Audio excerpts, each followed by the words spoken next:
Thanks for the opportunity to talk to you for 10 minutes, or is it now 5, about whether there's life after the new data protection regulation. I could just say yes and sit down, because there is life after the new data protection regulation.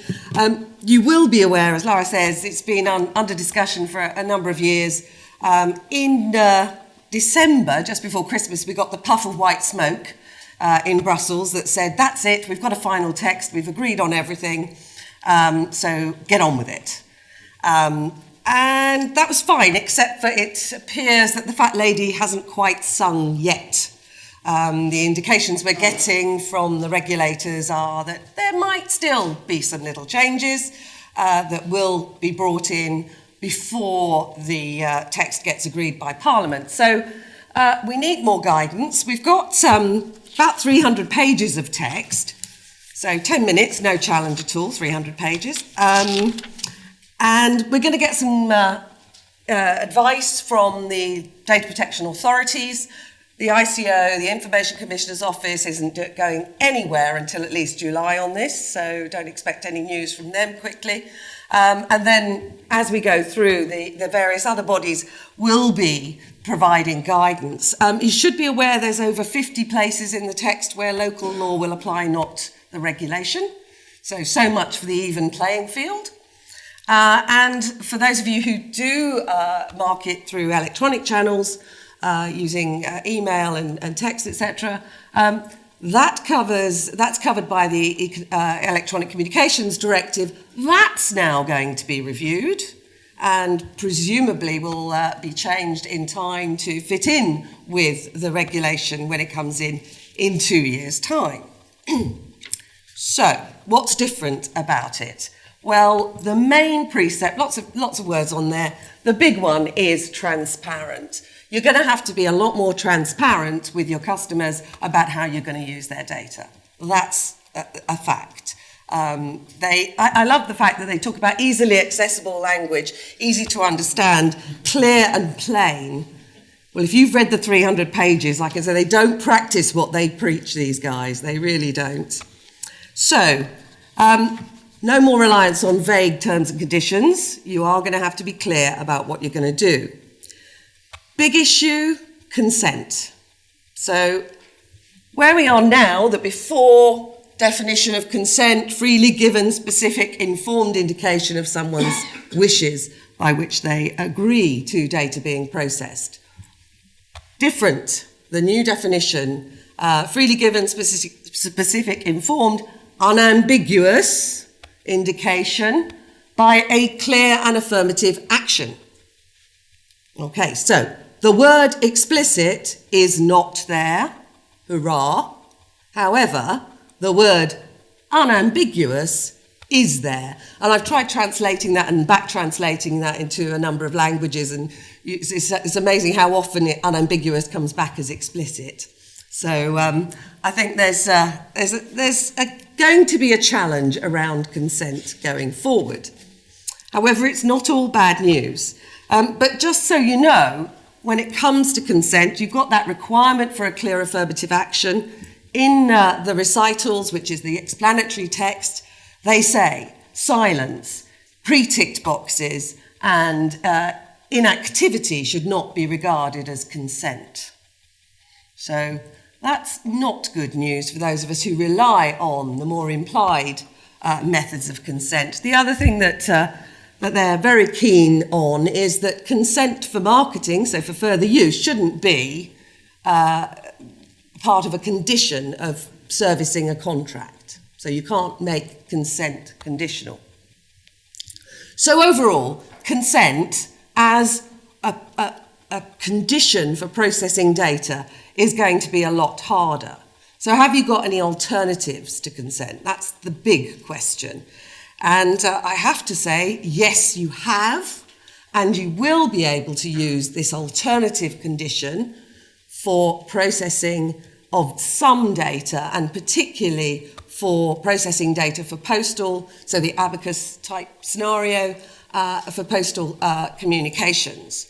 And this is the lovely legitimate interests. So This is effectively saying that it is in your legitimate interests to process that data because those legitimate interests do not override, are not overridden, I beg your pardon, are not overridden by the legitimate interests of the individual.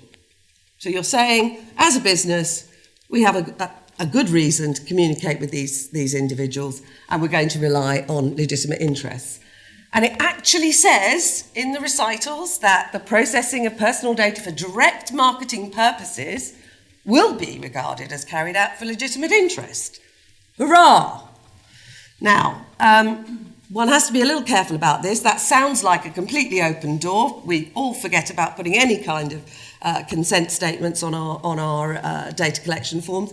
Not quite, because clearly you've still got the requirements to inform the individual. You've still got to make it clear to them that you're relying on legitimate interests. And you also have to rely on the fact that they are going to understand what you're going to do with their data. So if it is going to be shared with third parties, you have to make that very clear.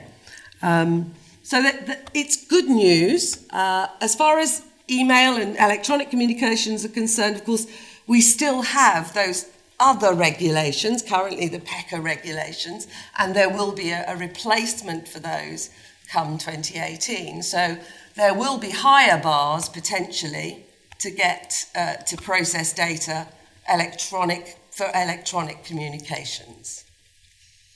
But legitimate interest is where we're going to go in a lot of ways in terms of processing data. So, where does that leave us for the more clever things that we do in terms of profiling? We talked about postal communications and telephone communications, which will be allowable under legitimate interest, but what about the profiling side of things? And there was a lot of concern about this, because the definition of profiling in the regulation is what can only be described as compendious. Pretty much everything that you might do to select an individual or identify them effectively is covered by this huge definition. We're talking about the evaluation of someone for using all sorts of bits of information about them and for all sorts of purposes, their performance at work, their economic situation, their health, their preferences, all of that is profiling under this new regulation. And that caused a lot of issues because as the regulation was originally written, profiling required explicit consent. And that was a big challenge. What happened in the end was we got if you like, a bit of a nuance to this. So all profiling is not the same. It will be necessary to get explicit consent if you are profiling an individual to create something that's going to have a legal impact on them. It will be necessary to get explicit consent if you're going to use what are called special categories of data. That's sensitive data. So anything about my health, my religion, that sort of thing, you would need my explicit consent. But profiling as we know it for direct marketing purposes is subject only to a requirement to allow someone to object. So there's a difference here. Profiling for legal purposes the right is not to be subject to profiling for legal purposes. Profiling for direct marketing purposes, the right is the right to object to it. So in this case, default is no. However, for direct marketing purposes, the default is yes, you may use that data for direct marketing purposes unless someone objects. Now, you will have to tell people about profiling. You will have to make their right of objection very clear to them when you collect their data. And that will have to be done at least at the latest, at the first time you communicate with them. So again, this requirement for transparency about what you're going to do is there, but it is definitely a requirement to allow them to object rather than a requirement for them to explicitly say yes. So I hope I've given you a little understanding of the fact that there is life after the data protection regulation. Now, I have to caveat what I say on the grounds that there will be a lot more guidance coming out over the next 2 years. But if you're starting to prepare for this implementation, then you need to be clear that legitimate interests, don't forget that phrase, legitimate interests is probably the condition that you're going to rely on for a lot of the processing that you're going to do in terms of contacting customers. Thank you.